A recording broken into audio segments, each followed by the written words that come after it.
कहानी एक छोटे से गांव धर्मपुर से शुरू होती है, जो रात होते ही डर और सन्नाटे से भर जाता है। इस गांव में लोग सूर्य ढलने के बाद घरों से बाहर निकलने की हिम्मत नहीं करते।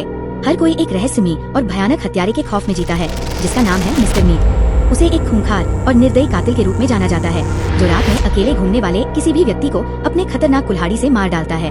वह हमेशा रात के अंधेरे में किसी के पीछे छिपकर हमला करता है और अपनी पहचान छिपाए रखता है। कहानी की शुरुआत गांव के दो युवकों राहुल और अजय से होती है। वे दोनों अपने दोस्तों से मिलने के लिए देर रात एक शादी में जाते हैं। शादी का माहौल खुशी से भरा होता है, लेकिन रात जैसे जैसे गहराती है, अजय को घर लौटने की जल्दी होने लगती है। राहुल, जो थोड़ा बेपरवाह और निडर स्वभाव का है, उसे रात के समय कोई डर नहीं लगता। अजय बार बार कहता है, राहुल चलो घर चलते हैं, मिस्टर मीट के बारे में सुना है ना, रात में बाहर रहना खतरनाक हो सकता है। राहुल हंसते हुए कहता है, अरे वो सब अफवाहें हैं, ऐसे कातिल कोई नहीं होता, डरने की जरूरत नहीं है। लेकिन अजय का मन अशांत रहता है। वे दोनों गांव की सुनसान गली से होकर घर की ओर बढ़ते हैं। अचानक एक सूखे पेड़ के नीचे से कुछ अजीब सी आवाज आती है।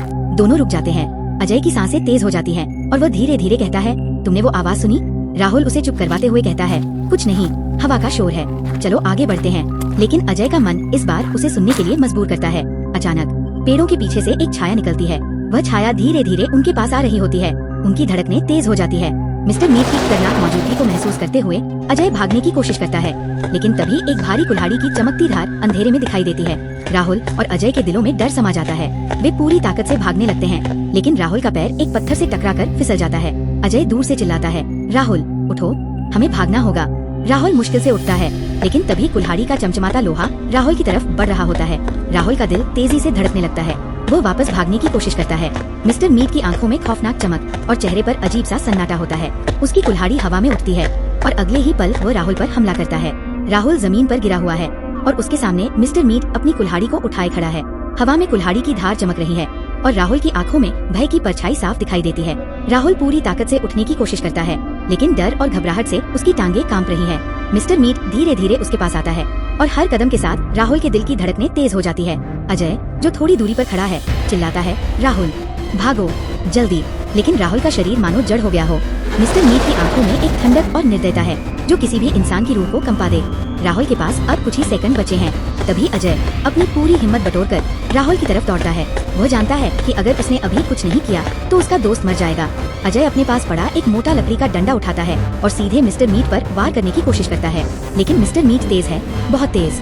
वह अजय के वार को आसानी से बचा लेता है और अपनी कुल्हाड़ी से पलटवार करने की कोशिश करता है।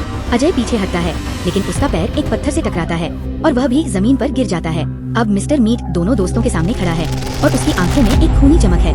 राहुल और अजय को समझ नहीं आ रहा कि इस मौत के फरिश्ते से कैसे बचा जाए। तभी एक अजीब सी आवाज सुनाई देती है, जैसे कोई और वहाँ मौजूद हो। राहुल और अजय दोनों हैरान होकर देखते हैं कि कुछ दूरी पर एक और छाया दिखाई देती है। ये छाया भी जंगल की तरफ से धीरे धीरे उनकी तरफ बढ़ रही है। दोनों दोस्त और मिस्टर मीट भी रुक जाते हैं। ये कोई और नहीं बल्कि गांव का एक बूढ़ा आदमी है, जिसका नाम काका जगदीश है। काका जगदीश गांव के एक बुजुर्ग और ज्ञानी व्यक्ति माने जाते हैं, जो अक्सर जंगल के आसपास घूमते रहते हैं। उनके पास एक पुरानी लाठी है, जिसे वह हमेशा अपने साथ रखते हैं। काका जगदीश आते ही चिल्लाते हैं, अरे क्या कर रहे हो तुम लोग? वह काका जगदीश की तरफ घूरता है। वे आगे बढ़ते हैं और कहते हैं, मैं तुझे जानता हूँ, तेरे बारे में सुना है, पर ये मत समझ कि तू हर किसी को डरा सकता है। ये एक ऐसा पल है जो राहुल और अजय के लिए भागने का मौका है। काका जगदीश चुपके से इशारा करते हैं कि वे पीछे हटें। राहुल और अजय धीरे धीरे जंगल की ओर पीछे हटने लगते हैं, लेकिन मिस्टर मीट की निगाहें अब भी उन पर टिकी है।